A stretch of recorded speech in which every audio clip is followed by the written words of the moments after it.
허환구의 라디오 오늘. 여러분 안녕하십니까, 허환구입니다. 미국의 실리콘밸리 은행 SVB가 파산하면서 국내 은행에 미칠 영향이 주목되고 있습니다. 실리콘밸리 은행은 자금 위기 문제가 떠오르자 이틀도 안 돼 초고속으로 파산하고 말았는데요. 그 배경에는 스마트폰으로 예금 인출이 언제든 손쉽게 가능해진 시대 상황도 일조했다고 합니다. 실리콘밸리 은행의 상황이 여의치 않다는 사실이 알려지자마자 SNS를 통해 소식이 빠르게 전해졌고요. 겁에 질린 고객들이 스마트폰 뱅킹 앱을 열고 순식간에 돈을 뽑아내기 시작했다고 합니다. 이런 속도면 어떤 은행도 버티지 못할 거라고 하는데요. 우리나라에 미칠 파장이 크지 않을 거라지만 방심해서는 안 되겠습니다. 3월 13일 월요일 라디오 오늘 광고 듣고 시작합니다.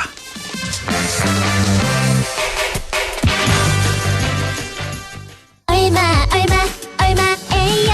인공지능 격리회계 얼마에요? 재고관리 제조 생산 얼마에요? 건설 현장 ERP도 얼마에요? 얼마에요? ERP 월 39,000원. 창업기업은 6개월 무료, 비영리 관리도 얼마에요가 좋습니다. 얼마에요? 이 부가세 별도. 에즈랜드 쉽고 빠른 인쇄 에즈랜드 나만의 감성 굿즈 대량 옵셋 인쇄 소량 디지털 인쇄 스마트 프린트 플랫폼 에즈랜드 감사보고서, 세무조정, 계산서도 에즈랜드. 호텔식 컨셔지 서비스의 품격, 도시와 문화 인프라 속의 감격, 이 모든 걸 누리는 당신이라는 자격. 롯데에서 선보이는 상위 0.1%를 위한 하이엔드 시니어 레지던스 VL 르웨스트. 문의 1811-9996 롯데건설. 2023 한국소비자평가 픽업부문 대상수상 기념으로 렉스턴 스포츠가 모두에게 혜택을 쏩니다. 5년간 수리비 걱정 없는 퍼펙트 케어도 쏘고, 또는 선수율에 따라 무이자 최대 60개월도 쏘고, 놀라운 혜택 추가, 조기 폐차 후 구매 고객에게는 최대 100만원 특별 지원까지. 특별 한정 차량 상상 이상의 혜택, 지금 쌍용자동차 전시장에서 확인해보세요. 올해도 대한민국 앱게임 스타트업에게 더 많은 시작이 생겨나길, 작은 가능성들이 피어나길. 이것이 구글 플레이가 창구를 이어가는 이유. 구글 플레이와 중소벤처기업부가 앱게임 스타트업을 키워가는 창구 프로그램. 계속 함께 플레이. 구글 플레이. 네, 라디오 오늘 월요일 순서 시작합니다. 1부 꼭 알아야 할 우리 지역의 뉴스 시원하게 정리해보는 시간, 양승진의 슬기로운 뉴스 생활 함께하겠고요. 2부 이슈 오늘에서는 봄철을 맞아 화재 사고가 잦습니다. 산불도 잦고 주택과 시설물 화재도 자주 일어나고 있는데요. 잠시 후 경북소방본부 권익평 예방안전팀장을 연결해서 함께 얘기 나눠보겠습니다. 이어서 국립안동대학교 사학과 안상준 교수를 연결해서 세상 읽기 함께하겠습니다. 자, 라디오 오늘 생방송 놓치신 분들은 유튜브로도 다시 들으실 수 있습니다. 많은 애청 바랍니다.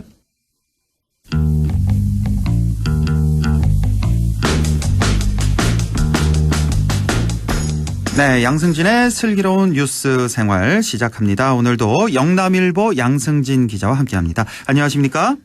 예, 안녕하세요. 예, 안동하면 떠오르는 단어가 참 많은데요. 대표적인 게 뭐 안동찜닭, 안동갈비, 그리고 안동 소주도 이렇게 쉽게 떠오르는 단어 중 하나인데요. 이 양반 종가 문화가 강했던 안동에서는 예부터 가문마다 청주를 빚어왔는데, 이런 청주를 증류한 게 바로 안동 소주라고 하죠. 이 가문의 역사와 함께 해온 만큼 수백 년간 이어져 왔다, 이렇게 표현할 수도 있겠는데요. 이 안동 소주의 세계화, 경상북도와 안동시가 함께 추진하고 있다고요? 네, 이철우 경북도지사를 비롯한 경북도 대표단이 최근 영국, 스페인, 이탈리아 등 서유럽을 방문을 했습니다. 예. 이 대표단에는 안동시 관계자도 함께 했고요. 서유럽 세 개 국가를 다녀오면서 통상교류 확대라든가, 그리고 그 미국의 CES와 함께 세계 양대 전자제품 박람회라고 꼽히는 MWC 등도 다녀왔는데요. 여러 일정 중에서 가장 눈길을 끌었던 일정으로는 영국을 찾아서 세계적으로 유명한 위스키 주조 회사를 직접 찾았다는 것입니다. 예. 스코틀랜드 위스키를 통해서 안동 소주의 세계화 방안을 모색했다, 이렇게 풀이하면 적절할 것 같은데, 단순하게 선진지 탐방 수준에 그친 게 아니라 위스키의 중심지라고 할 수 있는 스코틀랜드 에딘버러 등에선 세계적으로 유명한 위스키 제조업체인 글렌모레이를 찾아서 위스키 증류 장비 등을 둘러보고 또 영국 런던의 대형마트 두 곳에서는 안동 소주 시음회도 개최하기로 했었습니다. 예. 그 이번 대표단에는 안동 소주 등 지역의 전통주 업체도 동행을 했는데 안동 소주의 유럽 진출을 위한 공동 로고 개발이라던가 품질 표준화, 엄격한 생산 공정 등에 이제 힘을 모으기로 했습니다. 그렇군요. 말 그대로 위스키의 중심지라고 할 수 있는 영국에서 스코틀랜드에서 안동 소주의 세계화를 모색했다라는 건데, 자 그래서 오늘은 지역의 전통주와 관련된 얘기를 좀 나눠보겠습니다. 이 전통주의 상품화 가능성부터 좀 살펴주시죠. 네, 경북은 2021년 기준을 전통주 면허 건수가 144건으로 전국 4위, 그리고 매출은 96억 원으로 전국 2위를 기록하고 있습니다. 예. 서두에서 언급한 것처럼 종가 문화가 강한 안동 외에도 여러 시군에선 다양한 형태의 전통주가 출시돼 있고요. 또 안동은 민속 안동 소주, 명인 안동 소주 등 총 4건의 면허를 보유하고 있고 인접한 문경은 호산춘, 경주의 교동법주 등도 있습니다. 예. 이 전통주 산업을 이제 지역의 관광 자원과 연계를 한다면 새로운 부가가치로 창출할 수 있을 것이다 이렇게 기대가 되는데, 그래서 이제 경상북도는 2021년부터 전통주 육성에 본격 나서고 있습니다. 그래서 이제 2021년에는 도내 23개 시군에 전통주와 특산주를 홍보하고 전통과 현대가 결합할 수 있는 술문화 이벤트인 경북 술문화 축제가 안동에서 열리기도 했습니다. 그렇군요. 자, 이 전통주, 특산주 육성, 이 산업이 성공할 수 있을까? 자, 우선 우리 지역에 어떤 전통주들이 있는지부터 좀 살펴주시죠. 네, 지역에는 전통주 제조법이 기록된 안동 장씨 집안의 음식 디미방, 강상 김씨의 수은잡방, 의성 김씨의 온죽법, 고성희 씨의 음식 절조와 같은 4건의 조리서가 전해지고 있는데요. 예. 이 가운데 이제 주류 57종을 비롯해 총 114종의 음식 조리 및 관련 내용이 수록되어 있는 수은잡방의 경우에 보물로 지정되기도 했고요. 예. 그리고 또 가장 잘 알려진 게 이제 안동 소주, 기원에 대해서는 다양한 설이 많은데 신라 시대의 아라비아 상인들과 교역하면서 이제 증류식 술이 전래됐다고 할 정도로 일단 오래된 술이고. 신라 시대부터. 예. 여전히 누룩과 고두밥을 통해서 이제 만드는 전통 방식으로 제조되고 있습니다. 예. 그래서 이제 안동 소주는 1999년에는 영국 엘리자베스 여왕이 하회마을을 방문했을 당시에 이제 생일상의 차림주로 쓰이기도 했고, 예. 또 2021년에는 경북도 무형문화재로 지정되기도 했습니다. 그렇군요. 자, 최근에는 전통주 말고도요, 오히려 그 지역의 특산품을 원료로 한 그 특산주들이 있잖아요. 네네. 이게 또 더 인기를 끄는 것 같아요. 대표적인 게 예천에서 생산되는 밀담이라는 술이 있는데요. 밀담이요? 예, 예천의 밀담. 예. 예. 알코올 함유량에 따라서 17도, 24도, 40도, 52도까지 총 4종류가 있습니다. 예. 이 밀담은 이제 특산주 형태로 해서 예천에서 재배되는 단수수를 원료로 해서 증류한 것이 특징입니다. 예. 그리고 영양 특산물인 영양 고추를 원료로 한 영양의 초화주도 특산주로 인기를 끌고 있고요. 이거 마셔봤습니다. 영양 초화주. 예. 예. 그리고 안동 소주도 민속 소주 말고 이제 시중에서는 알코올 함유량에 따라서 달리 유통되고 있기도 하고, 그 북부권 시군은 아니지만 인접한 울진의 경우엔 울진의 이제 송이를 주재료로 해서 금강송주도 인기입니다. 개인적으로는 예천에서 생산하는 밀담 같은 경우에는 수수를 원료로 해서 그런지 좀 단맛이 나는 게 특징이었다 이렇게 기억이 나고, 예. 울진의 이제 금강송주 같은 경우에는 송이향의 풍미가 조금 강해서 제가 좋아하는 술 중 하나라고 말할 수 있습니다. 술 좋아하시나 봐요. 예. 다른 때보다 좀 목소리 활기찬 것도 같고. 그렇습니다. 그러니까 예천의 밀담, 영양의 초화주, 또 울진의 금강송주 이 정도 특산주들 이렇게 소개를 해주셨는데. 자, 이거 근데 제가 알고 있기로는 이제 술이 이제 주류법에 따르면 온라인 판매가 금지돼 있는 걸로 알고 있는데, 근데 요즘에 워낙 온라인으로도 많이 사시니까. 그렇죠. 근데 이 특산주, 전통주 이런 거 온라인 판매가 금지되면 조금 판로가 쉽지가 않겠어요. 그 일반적인 맥주라던가 양주들, 그러니까 위스키 종류들의 경우에는 온라인 판매가 금지돼 있는데, 전통주 시장은 이제 관련법이 조금 개정이 되고 규제가 완화가 돼서 온라인 판매가 가능합니다. 전통주는 가능해요? 예. 전통주, 특산주 이런 건 가능해요? 온라인 판매가? 근데 이제 구매 수량은 조금 제한을 하고 있는데 예. 어쨌든 이렇게 됐을 때 이제 상대적으로 온라인 쇼핑에 있어서는 구매력이 높은 MZ세대가 새로운 소비층이다 이렇게 볼 수도 있을 것 같은데 제가 말씀드렸던 것처럼 2021년부터 경상북도가 이제 전통주와 특산주들을 본격 육성을 하고 있고 당시에는 코로나19의 뭐 사회적 거리두기라든가 시간 제한 조치로 인해서 혼자 또는 뭐 집에서 이제 술을 마시는 혼술이라든가 홈술의 수요가 많았거든요. 그래서 당시에 이제 전통주나 특산주 시장의 규모만 해도 5천억 원이 넘을 정도로 이제 시장 규모가 어느 정도 성장을 하고 있는 상황이고요. 예. 그래서 뭐 다양한 제품들도 나오고 있습니다. 뭐 경상북도가 자체적으로 개발한 전통주나 특산주들도 이제 시중에 유통을 되고 있는데 안동소주의 소고기 육포와 문어를 이제 안주로 묶은 소소문은 안동의 뭐 수졸당 종부가 조리에 직접 참여했다고 할 정도고요.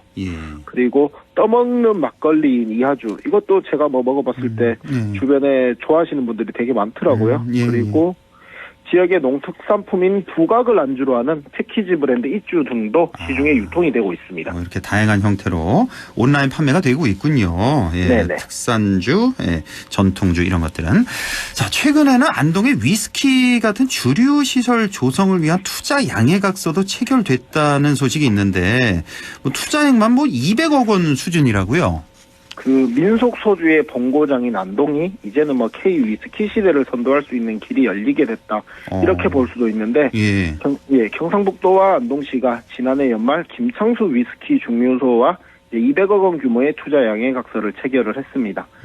이 회사는 지난해 4월 처음으로 이제 싱글몰트 위스키를 출시를 했는데, 높은 판매 가격에도 불구하고 전량 매진이 될 정도로 애주가들에게 큰 인기였다고 하거든요.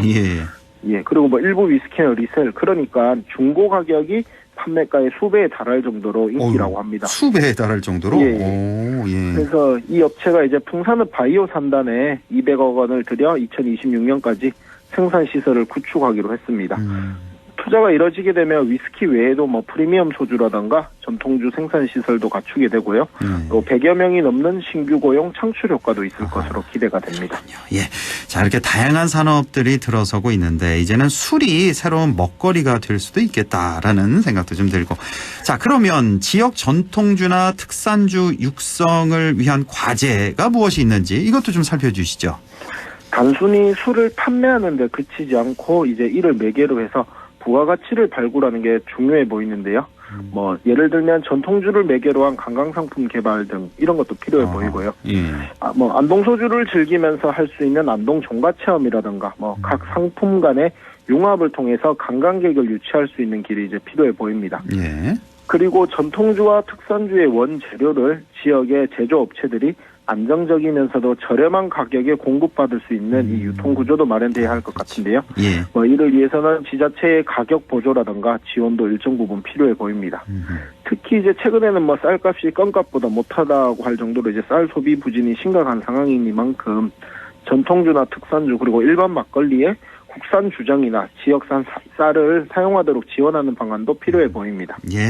뭐 프랑스산 와인이나 영국산 위스키도 이게 뭐 하루아침에 세계적인 명성을 얻은 건 분명 아닐 텐데요. 우리 경상북도나 또 안동시 모두 안동소주 같은 우리 지역의 전통주 또 특산주를 세계화시키겠다 이렇게 나선 만큼 이를 위한 과제는 또 뭐가 있을까요? 경상북도는 이제 스코틀랜드에서 위스키 업체들과 체결한 교류를 그대로 이제 접목할 계획입니다. 그래서 이제 안동소주 세계화 테스크포스 팀도 이제 구성할 계획이고요. 앞으로 안동소주의 원료나 도수, 숙성도 등을 규격화하고 이제 도지사 인증 품질 기준도 마련할 계획입니다. 그리고 대학과 함께 고급 브랜드로도 육성에 나설 것이고요. 해외 식품 박람회를 통해서 적극적으로 이제 해외 바이어 발굴에도 이제 나설 계획입니다. 안동 소주와 연계한 관광상품 개발도 이제 뭐 이뤄질 것 같은데 안동 중심가에 이제 안동 소주 홍보관을 건립하거나 품평회나 양조장 체험 등 홍보 캠페인을 진행하고요. 또 뭐 생산 기반을 구축을 하거나 양조장에 대해서는 시음이나 체험 시설 지원 등도 경상북도가 적극 나설 것으로 보여집니다. 그 안동소주의 기원이 신라시대라고 하면 뭐 스코틀랜드의 유명한 위스키들보다 더 오랜 역사를 갖게 된다 이렇게 이해를 하면 될 것 같은데 네. 뭐 오랜 역사에도 불구하고 뭐 국내에서만 알려진 점이 없지 않아 보입니다. 그래서 이번을 계기로 안동소주의 세계화 그리고 지역의 여러 전통주나 특산주들이 또 다른 K 콘텐츠가 돼서 세계로 뻗어나갈 수 있었으면 좋겠습니다. 그렇군요. 또 다른 K 콘텐츠. 이걸 뭐라고 해야 되나요? K K 알콜. K 알콜 뭐 이렇게 하면 될 것 같습니다. 그렇군요. 예. 오늘 뭐 한잔 하시러 가는 거 아니에요? 방송 끝나고? 오늘은 아닙니다. 아닙니다. 네네. 자, 오늘 소식 잘 들었습니다. 고맙습니다. 네, 고맙습니다. 네, 지금까지 영남일보 양승진 기자와 함께했습니다. 라디오 오늘 잠시 후 2부에서 뵙겠습니다.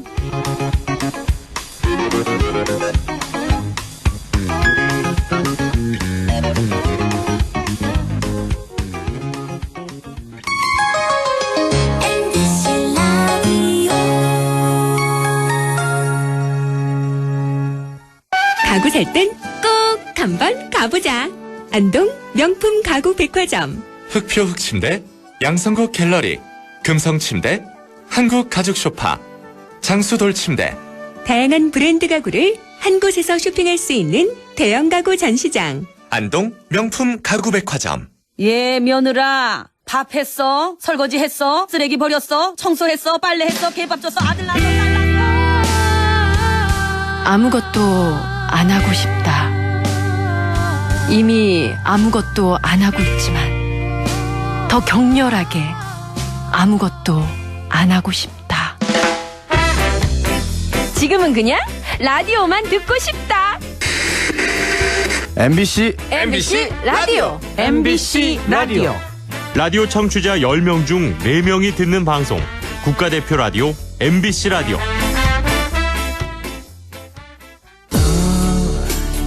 마음을 열어줘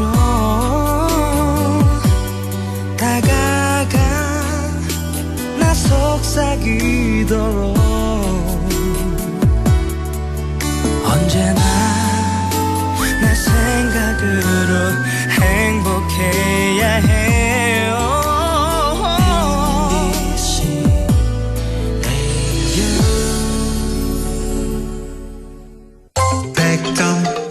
MBC 라디오.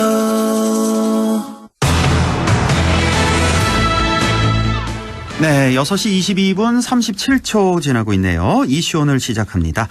어제 봄비가 내리긴 했지만 해갈에는 역부족이었죠. 건조한 봄철을 맞아서 화재 사고 소식이 곳곳에서 들려오고 있어서 걱정인데요. 한국타이어 대전공장에서 큰 불이 나 타이어 40만 개를 태우기도 했는데요. 올해는 산불 발생도 잦다고 하죠. 자, 봄철 화재 예방을 위해서 어떻게 해야 될까요? 경북소방본부 권익평 예방안전팀장 연결해서 함께 얘기 나눠보겠습니다. 자, 권익평 팀장님 안녕하십니까? 네, 안녕하세요. 예, 수고 많으십니다. 아유, 네. 어제 비가 정말 오랜만에 왔는데요. 참 네. 많이 반가웠는데 반가우셨죠? 팀장님도. 반갑습니다. 네. 아, 좀 조금만 더 많이 와줬으면 했는데 네네. 해갈에는 좀 역부족이었네요. 자, 뭐 워낙 요즘에 건조하다 보니까 산불이 참 많이 발생하고 있습니다. 저도 뭐 산불 소식 뭐 하루 걸러 한 번씩 이렇게 전해드린 것 같은데 최근에 경북 도내만 좀 보죠. 우리 경북 도내 산불 현황이 어느 정도입니까? 네, 건조한 날씨의 영향으로 봄철 산불이 지금 많이 발생하고 있습니다. 네. 2013년부터 2022년까지 최근 10년간 도내 산불 화재는 총 한 1,200건 정도 넘게 발생했고 네. 올해 들어서만 한 36건이 발생을 했습니다. 올해만 네네. 36건의 산불이 났다고요?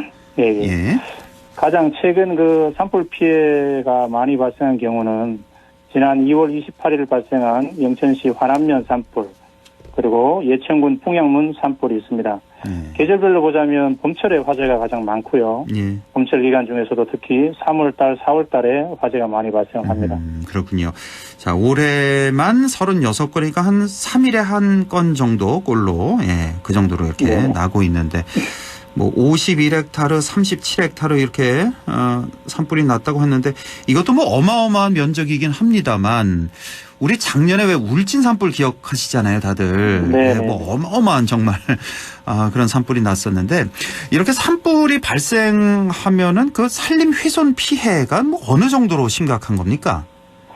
예, 좀 전에 말씀을 해주셨는데요. 지난 2022년 3월이죠. 예. 그 울진군 북면 산불로 많은 이재민이 발생을 했습니다. 예. 한 14,000여 헥타르 산림 피해가 발생했는데요. 예. 산림 피해 면적은 그 일반인들이 생각했을 때는 한 여의도 면적의 72배. 와. 그리고 축구장 전용 면적이라면 한 3만 배 가까이 된다고 보시면 됩니다. 많은 이재민들이 하루아침에 삶의 터전을 잃어버리게 됐고 복구 비용까지 생각하면 피해가 뭐 엄청난 거라고 생각하시면 될 것 같습니다. 그러니까 뭐 상상이 안 가는 면적이네요. 네네. 축구장 3만 개 면적이 다 불에 탄 거니까. 예. 아이고 참 다시는 이런 산불이 일어나서 안 되는데 이게 지금 아직 원인 안 밝혀졌죠. 지금 1년이 지났는데. 그렇죠. 그 뭐 담뱃불 이렇게 버린 것 같다는 그런 보도를 본 것 같은데 아직 정확한 원인은 밝혀지지 않은 걸로 알고 있는데. 네네. 자, 이 산불은 무엇보다 예방이 중요할 텐데요. 경상북도에서는 산불 예방을 위해서 어떤 노력을 기울이고 계십니까? 네, 저희 소방본부에서는 산불 예방을 위해서 3월부터 5월까지 봄철 화재 예방 대책을 3개월간 현재 추진하고 있습니다. 네. 도내 산림 인접 지역에 화재 예방 홍보 방송을 한다든지, 논두렁, 밭두렁 태우기를 금지한다든지, 농부산물 불법 소각 행위 금지를 홍보하고, 또한 단속도 실시하고 있습니다. 또한 주민들에게 대해서는 비상소화장치, 그다음에 소화전, 소화기, 사용법 등에 대해서 집행 교육을 실시하고 있고요. 예. 또한 민간 합동으로 캠페인도 실시하고 소방훈련도 실시하고 있습니다. 산림 경계선에 인접한 중요 목조 문화재, 또 도내 민속 마을 등에 대해서도 유관기관 합동 점검 등 봄철 산불 예방에 저희도 총력을 다하고 있습니다. 예. 자, 이렇게 산불 원인으로는 뉴스에 나오는 거 보면 담배꽁초에 의한 실화, 이런 것도 자주 나오고, 논밭두렁 태우기도 참 많이 나오잖아요. 쓰레기 소각, 이런 것들. 네. 예. 이런 거 좀 하나하나 좀 알아보죠. 먼저 담배꽁초, 이 흡연자들 특히 좀 주의해야 될 것 같은데, 이거 어떻게 해야 될까요? 네, 최근 2013년부터 2022년까지, 그러니까 10년간 도내 산불 중에 한 21% 정도가 담배꽁초로 인한 산불이 지금 발생을 하고 있습니다. 예, 담배로 인한 산불을 예방하기 위해서 산림 인접 지역에서는 흡연은 당연히 하면 안 되겠고요. 등산시에 성냥이라든지 라이터 등 하기물은 소지하지 않아야 됩니다. 봄철 등 건조한 계절에는 낙엽이나 이런 마찰로도 화재가 발생할 수 있기 때문에 많은 주의가 필요합니다. 또한 운전하시는 분들 담배꽁초를 차 밖으로 버리시면 절대로 안 됩니다. 그래서 사소한 부주의로 인한 산불로 많은 피해가 지금 현재도 발생을 하고 있습니다. 그러니까요. 운전하시다 담배꽁초를 그냥 창밖에 버리시는 분들 가끔 이렇게 계시잖아요. 이거 절대로 절대로 안 되겠습니다. 예. 자, 담뱃불에 의한 실화. 그러니까 전체 산불의 한 20% 남짓 이 정도 이렇게 발생하고 있고, 그다음에 이제 논밭두렁 태우기 이것도 뉴스 참 자주 나오는데 쓰레기 소각도 있고 이것도 아주 큰 원인 같은데요. 이런 것만 없어도 산불 발생 많이 줄일 수 있을 것 같은데요. 이거 어떻게 해야 될까요? 논두렁, 밭두렁 태우기 그리고 농부산물 불법 소각 행위로 인한 산불은 저희가 최근 한 10년간 봤을 경우에 한 32% 정도 그렇게 많은 화재가 발생을 하고 있습니다. 32%나 되는군요. 이게 제일 많겠네요. 그럼 원인으로는. 그렇죠. 그렇죠. 이게 제일 높겠어요. 예. 맞습니다. 현재 산림보호법에서도 산림으로부터 100m 이내는 소각 행위를 못하도록 되어 있고요. 그다음에 폐기물 관리법에서도 영농 폐기물 같은 경우에는 소각 행위를 하지 말도록 지금 금지를 하고 있습니다. 그래서 만약에 위반하게 되면 100만 원 이하 과태료가 부과되기도 하고요. 예전에는 논두렁, 밭두렁 태우는 것으로 하나의 농사를 시작하기도 하고, 그렇지만은 2021년인가 농촌진흥청 보도자료를 살펴보면 논두렁 태우기가 월동 해충 방제에 미치는 영향을 조사 분석한 적이 있습니다. 그런데 논두렁 태우기가 해충 방지 효과가 전혀 없답니다. 그래서 오히려 농사에 도움이 되는 익충률을 더 많이 죽게 하고 산불이나 미세먼지를 발생시킬 우려가 있다라고 발표한 적도 있고요. 그래서 과학적으로 밝혀진 만큼 더 이상 논두렁이나 밭두렁 태우기 불법 소각 행위는 뭐 없어야 될 것 같습니다. 예, 정말 이거 너무 안타까운 게 저도 이 조사 발표한 거 기억이 나거든요. 그러니까 논밭두렁 태우기 한다고 해서 해충 방제 효과는 없다. 오히려 익충, 이로운 벌레들을 더 많이 그렇죠. 죽게 한다. 예. 산불 또 미세먼지를 발생시킬 우려가 크다. 이렇게 과학적으로 밝혀졌는데 실제로 왜 이렇게 농촌 마을 돌아다니면서 이렇게 지도 같은 것도 많이 하시잖아요. 네, 그 농민들에게. 근데 아직도 농민들은 이걸 믿고 계신 것 같아요. 논밭두렁 태우기가 효과가 있다고. 그러시나요, 실제로? 일부는 뭐 그런 생각을 아직도 하시고 계신 분이 있을 것 같습니다. 제 생각에. 예. 이거 정말 금지로 완전히 법으로 좀 금지할 수는 없습니까? 법에는 지금 하지 말도록 그렇게 되어 있습니다. 그러니까 뭐 산림으로부터 100m 이내만 이거 금지하고 있잖아요. 예, 그 산림보호법에는 현재 그렇게 되어 있고요. 예. 그러니까 폐기물관리법에는 소각행위는 아예 안 되도록 그렇게 아예 되어 안 있습니다. 되도록. 네. 이거 자체가 범법 행위군요. 논밭두렁 태우기가. 맞습니다. 그렇죠. 예. 네. 지도나 뭐 교육 이런 거를 좀 홍보, 이런 걸 좀 더 강화해야 될 필요가 있을 것 같습니다. 농촌 돌아다니면서. 네. 예.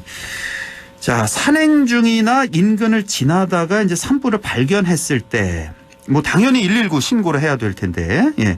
자, 그거 말고 어떻게 대응하고 대처하는 게 가장 현명할까요?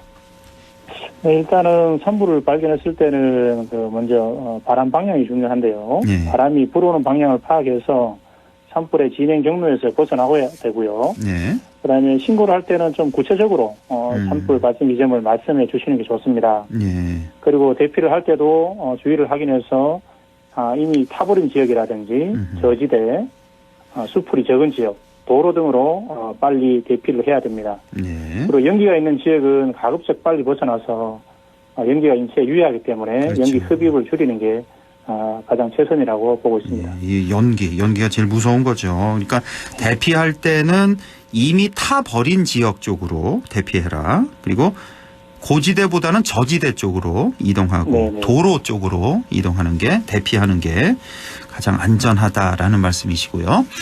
자, 산불 말고도 왜 주택에서도 이제 화재가 자주 발생하잖아요. 예. 네. 주택 화재 예방은 어떻게 하는 게 좋을까요? 주택 화재 원인별 저희가 발생 현황을 보면 예. 부주의한 화재가 한 49% 정도 가장 많이 지금 발생하고 있습니다. 절반이군요. 부주의에 그렇죠. 의한 화재. 예. 그 원인으로 저희가 살펴보면 음식물 조리, 그리고 담배꽁초, 쓰레기 소각, 불씨 방치 등이 있고요. 예. 저희가 주택 화재 예방하기 위해서는 평소 화재 예방 습관이 필요합니다. 예. 음식물 조리라든지 난방 등 화기 취급할 때는 자리를 비우지 말아야 되고요. 그럼요. 또한 외출 시에는 전기, 가스, 보일러 등을 확인해 주는 그런 습관이 필요합니다. 네.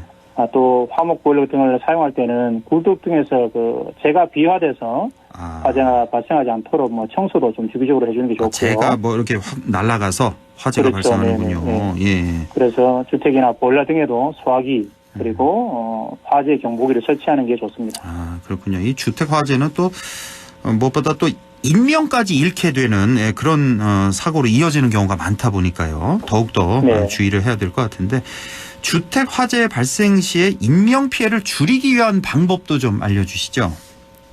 화재는 일단 예방이 가장 좋은데요. 네. 그렇지만 일단 불이 났을 경우에는 초기 진화를 위해서 소화기 사용은 필히 숙지를 해야 하십니다. 그렇죠. 예. 그리고 화재로 인해서 대피할 경우에는 비상벨을 누르고 불이야 외쳐서 주변에 있는 사람들에게 화재 발생을 알리는 게 중요하고요. 예. 그리고 신속하게 대피를 해야 됩니다.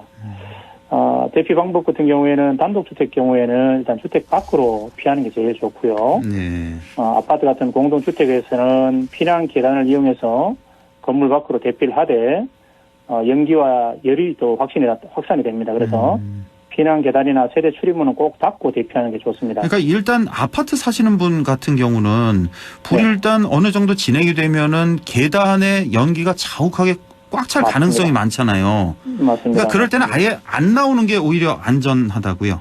그렇죠. 그렇게 볼 수 있습니다. 문틈을 이렇게 좀 다 좀 가리고 들어오지 않게. 그렇죠. 네. 그래서 복도라든지 계단에 연기가 인해서 건물 밖으로 대피가 어렵다 싶을 경우에는 주택 내에 계시면서 연기가 들어오지 않게 조치하고 집에 머무르면서 소방관의 구조를 요청하는 게 가장 현명한 방법일 수 있습니다. 예. 또 한 가지 좀 덧붙이자면 화재 시에는 그 나중에 가족들 분들과 연락이 안 될 경우가 있기 때문에 평소에 단독 주택인 경우에는 마을 회관 아니면 공동주택에는 관리사무소나 공터에 우리가 나중에 대피 장소로 모이자 그렇게 얘기를 해주는 것도 도움이 될 것 같습니다. 대피소를 미리 사전에 숙지해 놓는 게 네. 좋겠다. 예. 네. 알겠습니다. 아우. 좀 비가 좀 더 많이 와줘야 될 텐데. 너무 아쉬우셨죠, 어제? 비가. 맞습니다. 좀 오담한 것 같아가지고. 제법 그렇게 적지 않은 비가 오긴 했습니다만 충분치 않았다. 그래서 그 하동 쪽이었죠, 제 기억으로는. 하동 그 산불이, 예, 그 비 덕분에 어제 다, 진화가 돼서 그나마 참 다행인 것 같습니다. 오늘은 화재 산불 소식 없었죠? 오늘 들어온 건. 네. 우리 지역에. 네, 아직은 없는 것 같습니다. 예, 알겠습니다. 자, 오늘 소중한 말씀 잘 들었습니다. 경북소방본부 권익평 예방안전팀장과 함께했습니다. 고맙습니다. 네, 감사합니다. 라디오 오늘에서는 청취자 여러분의 참여를 기다리고 있습니다. 우리 지역에서 발생한 사건 사고 소식이나 함께 토론하고 싶은 내용을 안동 MBC 홈페이지 라디오 오늘 게시판에 올려주시기 바랍니다. 전화와 문자 참여도 하실 수 있습니다. 전화는 851국에 7191번, 문자는 샵 0913번으로 보내주시면 됩니다. 문자는 단문 50원, 장문 100원의 정보 이용료가 있습니다. 여러분의 많은 참여 바랍니다.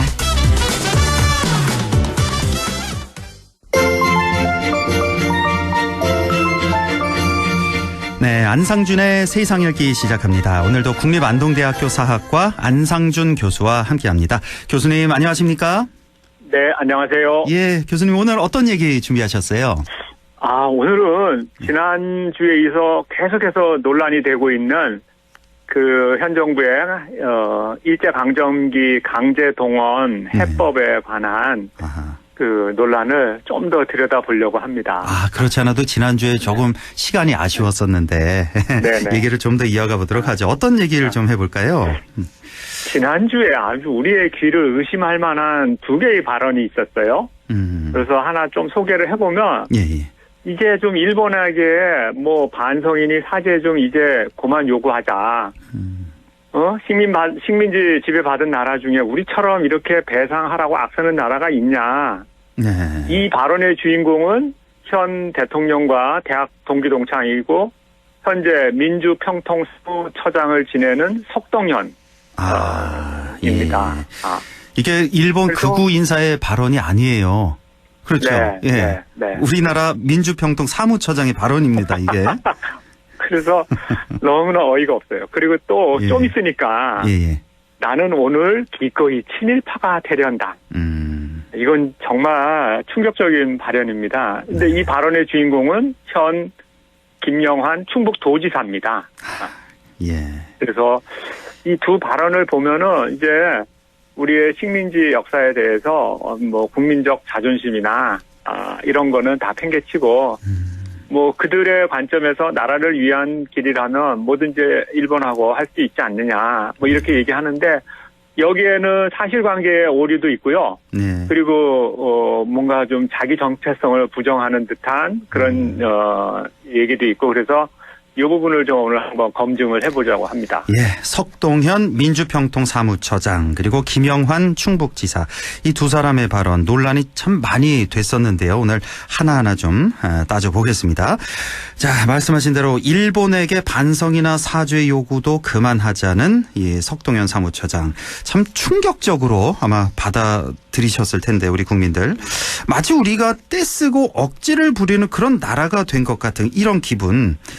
이건 사실 일본 극우에서 주장하는 내용 그대로 아닙니까? 그렇죠. 일본 극우의 입장에서는 그렇게 볼 수도 있겠죠.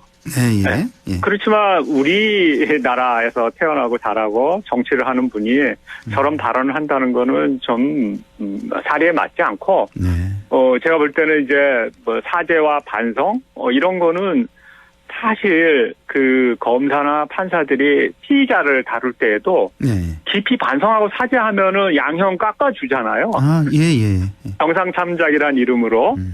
그리고 전범 국가하고 피해 국가의 정상적인 관계를 맺으려면은 사실 이 반성과 사죄부터 있어야지만이 저는 바람직한 관계로 갈 수 있다고 생각을 합니다. 그런데 우리의 역사를 좀 이렇게 좀 잠깐 훑어보면은 대한민국 정부 출범 이후부터 과거사 청산이 좀 꼬였어요. 그래서 이제 1948년 정부 수립 이후에 이제 친일파 처단의 기회가 왔었는데 미 군정이 이제 되면서 친일파를 대거 기용하는 그런 바람에 이 기회를 좀 놓쳤고 그다음에 지난주에 말씀드린 것처럼 한일 청구권 협상이 지금 이제 타결되면서 일본은 이제 책임을 다했다라는 그런 자세를 이제 갖게 됐던 거죠. 그래서 이런 배경에서 이제 석동현 사무처장의 저런 발언도 나오지 않나 그렇게 했는데 사실은 이게 사실관계가 오류가 있는 게 이미 중국 그 민간인들이 배상을 요청을 해서 그 받았고요. 그리고 이 나치의 그 학대를 받은 미국의 유태인들이 이 90년대 말부터 전범 기업들에게 피해 배상을 요구해서 받았습니다. 이런 걸 보면은 사실 식민지 지배를 받은 나라들이 대부분이 후진국이기 때문에 이런 걸 요구할 수 있는 상황도 아니에요. 말조차 요구조차 못하고 있는 상황이죠. 그렇죠. 그래서 일본의 눈치만 보고 있고 근데 우리는 그런 상황하고 다르잖아요. 그럼요. 그리고 이제 유럽의 이런 국가들도 정치적으로 뭔가 좀 이게 타결책이 궁색할 때는 이런 걸 요구하고 나오는 게 제가 볼 때는 외교적 전략인 것 같아요.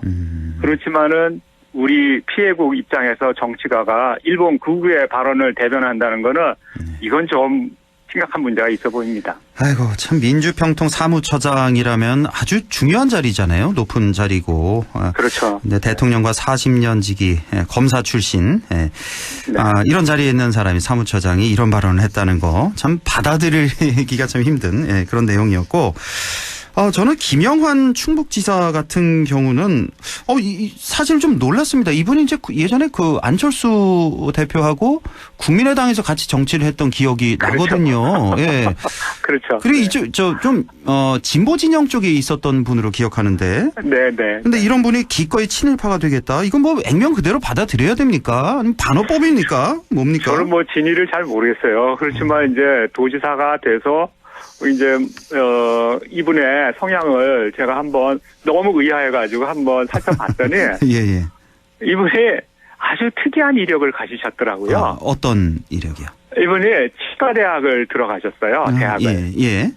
그리고 이제 저 학생운동을 하면서 이제 시위 전력 때문에 퇴학을 거듭당했고 그다음에 이제 노동운동에 투신하셔가지고 평생을 노동운동을 하셨어요. 그랬던 분이. 젊은 시절에. 그러다가 국민의 정부 시절, 김대중 정부 시절에 정치인으로 지금, 뛰어들어서 국회의원 4선을 지냈습니다. 그러니까 더불어민주당 계열에서 4선을 지내고, 그리고 나서 한 10여 년 전에 이제 탈당을 하고, 갈라서고 이러면서 안철수 의원하고 합류했고, 그리고 다시 최근에 이제 국민의힘에 소속돼서 현재 충북도시사를 지내고 있어요. 그래서 제가 이분의 이런 경력을 봤을 때 이런 발언을 한 배경이 뭔지가 몹시 궁금한데 이 지금 그 진보 진영 정치가들에게 전형적으로 나타나는 민족주의 그리고 노동운동을 한 그 불평등을 타파하려고 했던 그의 원칙주의 이런 게 송두리째 다 날아가고 매국을 해도 좋으니까 우리 한일 관계를 개선하자. 이게 어디서 나온 건지 저는 도저히 이해를 못 하겠어요. 해답을 못 찾으셨습니까? 네. 근데 사실 좀 이해가 안 가요. 그러니까 민주당에 있다가 예를 들어 뭐 정의당 쪽으로 간다든지 또 그 반대 방향도 마찬가지고 그런 건 좀 이해가 가고 저쪽 보수 진영도 마찬가지입니다. 국민의힘에 있다가 더 오른쪽으로 가든 왔다 갔다 그거는 좀 이해가 가는데 왼쪽에 있던 분이 어떻게 완전히 오른쪽 그것도 그 끝으로 갈 수 있는지. 아닙니다. 그런 사례 많습니다. 많아요. 지금 경사노위 위원장 하시는 김문수 대표적이죠. 네, 대표적이잖아요. 예. 그리고 현재 노동부 장관 이 양반 노조 활동하던 분이에요. 네. 근데 지금 노조를 깨겠다고 지금 그러잖아요. 저는 이렇게 또 여성으로서 여성 권익과 성평등을 극구 부인하는 여성가족부 장관. 예.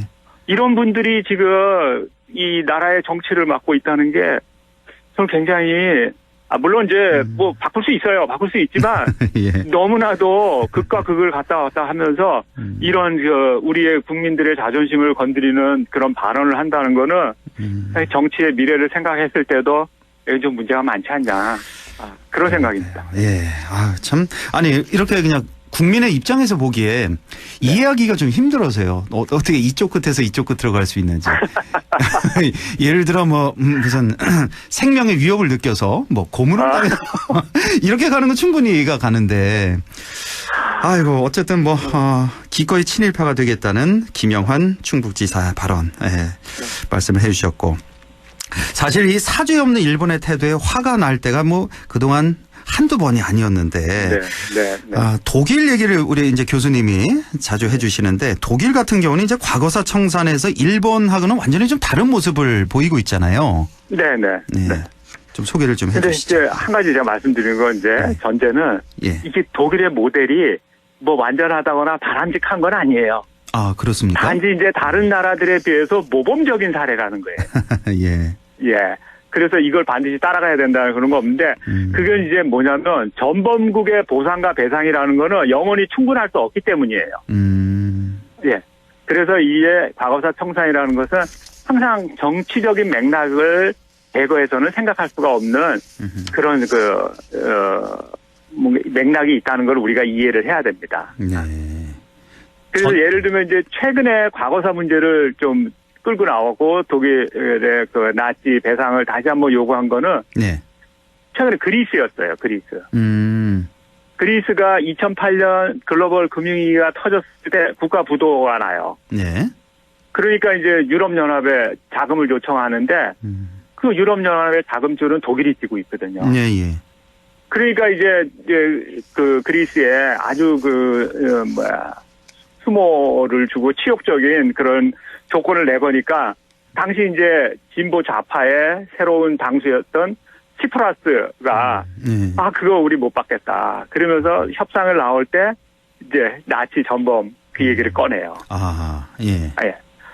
그리고 또 지난 가을에도 이게 국제 뉴스에 나왔는데 폴란드 정부가 지금 극우 정권인데 이 사람들이 선거를 앞두고 이제 독일에 또 천문학적인 배상금을 요구합니다. 물론 이건 정치적인 카드예요.